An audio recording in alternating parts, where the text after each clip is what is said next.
Okay.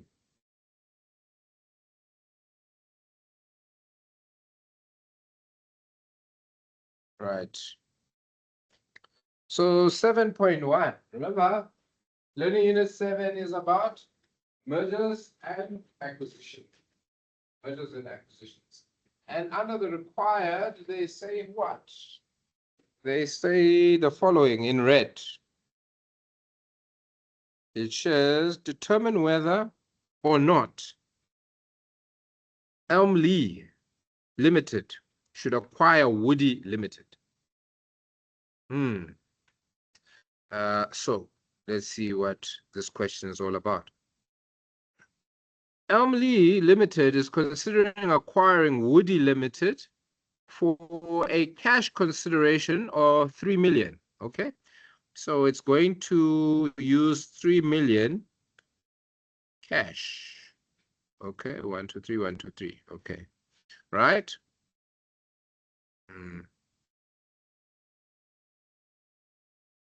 Okay.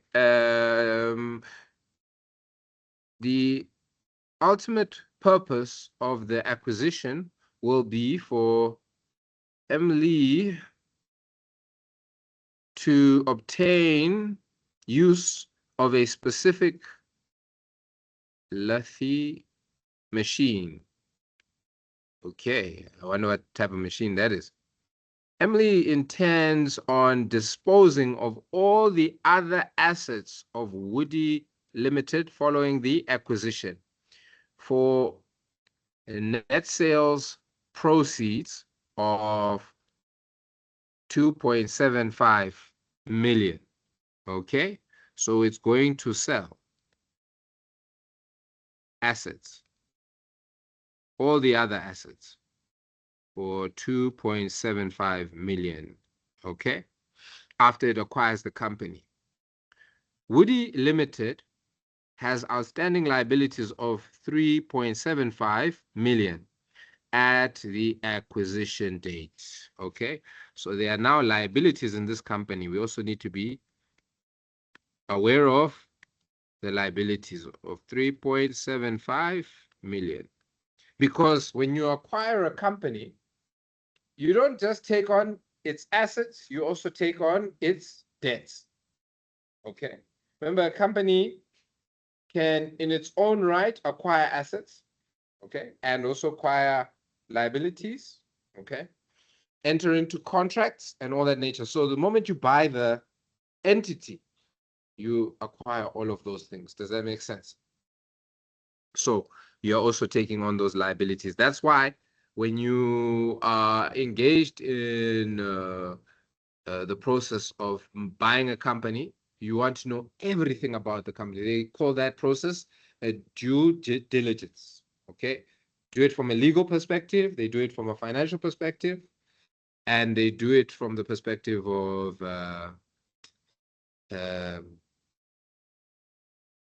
processes and systems and stuff like that, tax liabilities and all that kind of stuff. All right. So here it says, as a result of acquisition, the manager, all right, of the company estimate that the annual after-tax cash flows will increase by 875,000 over the next 15 years.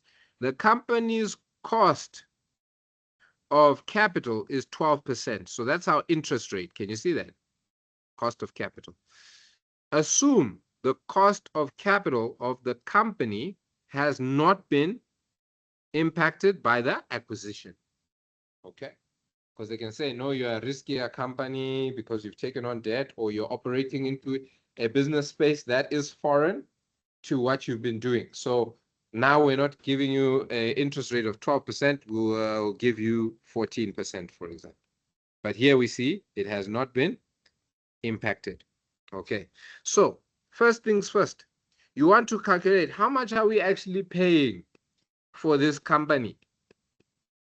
How much are we actually paying? So they said to buy, we have to pay 13,000, isn't it?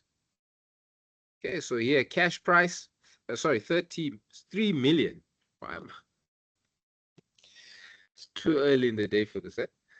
3 million, okay? Then proceeds on disposal of remaining assets. We wrote it here. The proceeds are 2,750,000. Okay, 2,750,000. Okay. Right. So that actually reduces what we actually paid. But then there's liabilities as well. So we must obviously settle those, or we're going to be paying those off over time. Okay. Well, 3,750,000. So what then is the actual initial outlay? How much are we actually paying for this company? How much? Is it 2 million? Only 2 million. Yeah, and that's money leaving us. So I'm putting it in brackets, is it? So now remember, net present value is the present value of all future cash flows, isn't it? So we're then saying, okay, to purchase this company, we have to first pay 2 million upfront. Okay, that's a times 0. But then hold on. We want to see if this transaction is gonna add value. Yeah? We're not just gonna merge with anybody for no good reason. Okay.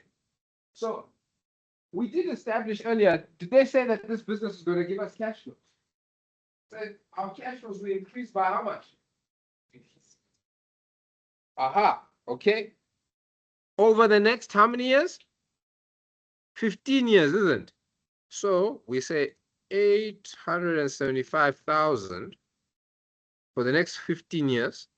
And can you see now we have our after-tax cash flows, isn't it? Is it 4 million this one? Let's calculate. So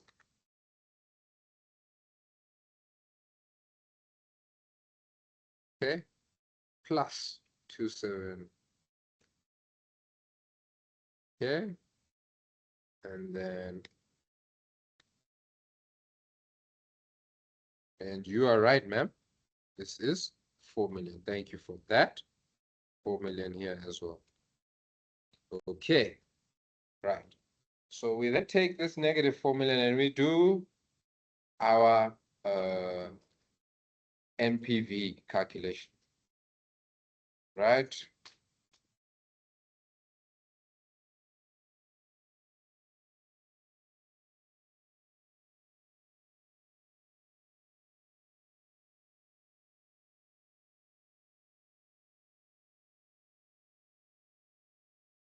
And the interest rate we said is 12%.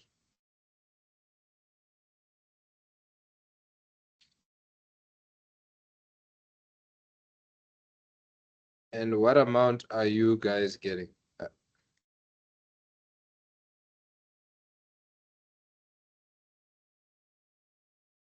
What are you getting as your NPV?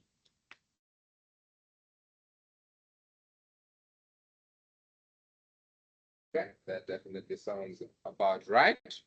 You should be getting 1,959,506. And if you're like me, you do things to 6 decimal place, then you probably have some decimals. Okay, but that's your solution. So are we going to buy this business or not?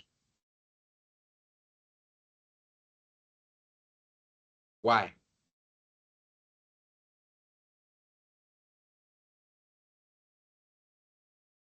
Sorry? Can I give you guys a hint? Whenever we have a positive NPV, it's adding value.